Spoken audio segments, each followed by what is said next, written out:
Smile, baby. Ear to ear. The NBA is back tonight. It's been like a week off of DFS with the exception of the All-Star Game Showdown, which, that was fun, but it just wasn't the same kind of rush that we get out of a nightly basis. So super happy to have the NBA back tonight. Super happy to have DFS back tonight. If you can't tell by the shit-eating grin on my face, if it wasn't apparent to you already, I think the words coming out of my mouth will explain to you just exactly how excited I am. And I know a lot of you guys are with me. So let's get into the DFS 5-pack tip of the day, guys. As per usual, if you are new to the station, hit that red button that says subscribe. It's the easiest way to get more videos predicated around daily fantasy sports. For all y'all who are nice enough to give me the thumbs up on these videos, just, again, from the bottom of my heart, it really does help us, and it is sincerely appreciated. Sign up now if you want to be a member. If you're not interested in hearing about this, fast forward about 45 seconds. But, we are doing the pre-MLB sale until Friday. Must have not taken the next number on the PowerPoint when I added it. Same with the lifetime sale. And all monthly customers that sign up Thursday or Friday this week will get half of their first month reimbursed. That's it. Lifetime pricing goes up from $400. So we're running the $350 to $325 sale, and it goes up to $400 on Saturday. Get in where you fit in. The MLB only package will be $125 for the year. If you want to get it now, it's still $85 on the website. Best deal we're going to have, if you're interested. So let's move past there and let's talk about the value of being contrarian with MLB. Now, I know NBA is back today, and we should probably talk about things more NBA, but I'm just getting absolutely psyched for baseball season to start. I get this itch every year. Typically comes in February. Pitchers and catchers have reported. For the rest of you guys who live in cold weather climates, you got to agree with me, man. I am sick of this cold, and I am sick of this snow. So baseball signifies spring. I want it to be here. I love GPPs and MLB, so I'll do a lot of cash games in NFL. Now, despite the fact I had my worst 2 months at the end of your NFL cash games typically feel like stealing. It feels like free money. NBA, not quite as easy. There's a lot of changes, but I play a lot of cash games for NBA.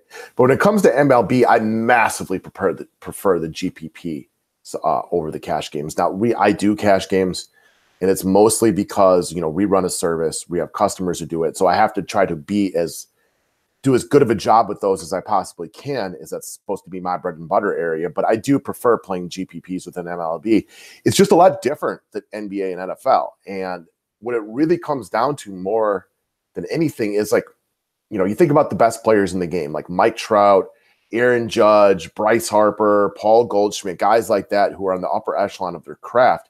They have a lot of bad games, lots of them. Like, compared to other players in the NBA, like Russell Westbrook doesn't have bad games. Now, he has bad games by his standard, but he doesn't have bad games. Like, there are going to be dozens of games every year where Mike Trout or Christian Yelich or Chris Bryant, whoever you're paying big money for, is going to get you 4 points or less.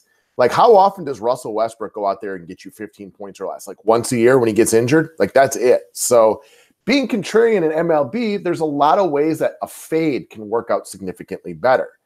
And it's real simple. If 60% of the field plays Mike Trout, and he may have a cake matchup, but he can take a base on balls, and that's only 2 points. He can, next time up, hit a line drive for an out, strike out his next time up when the relief pitcher comes in.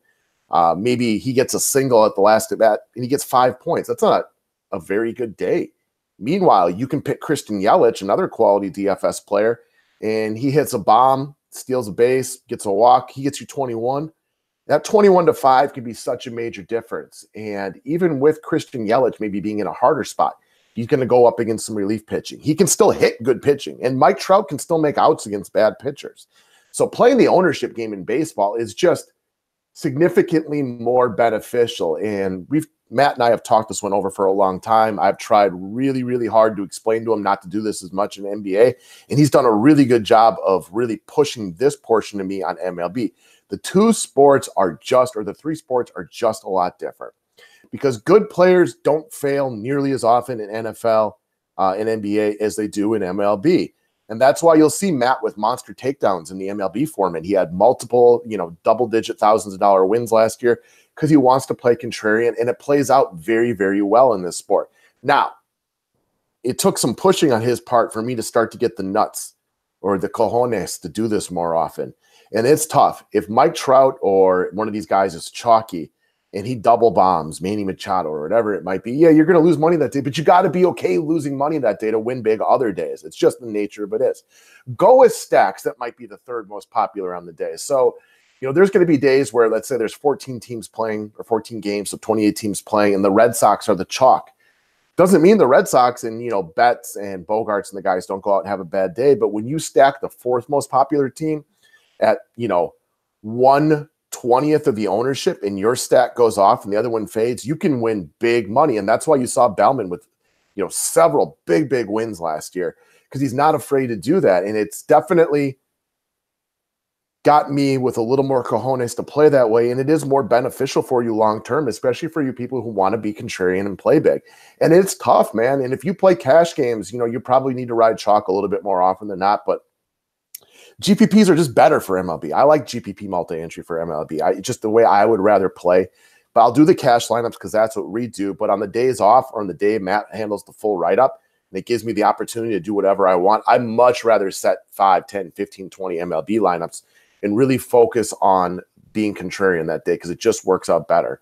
You know, I don't play for the same funds that Matt might play for, so I'm always going to be a little bit jealous of his big wins. But these sports are different. It's where we've tried to complement one another. And I try to push the, you know, make the safe plays in NBA and NFL because they work out a lot. You know, when Saquon Barkley takes on a crappy team, he usually has a good day. On the flip side of that, like if Mike Trout plays against a bad pitcher, he has a good day a lot. But there's a lot of days where his 8 points he gets isn't terrible because maybe he took a walk or two.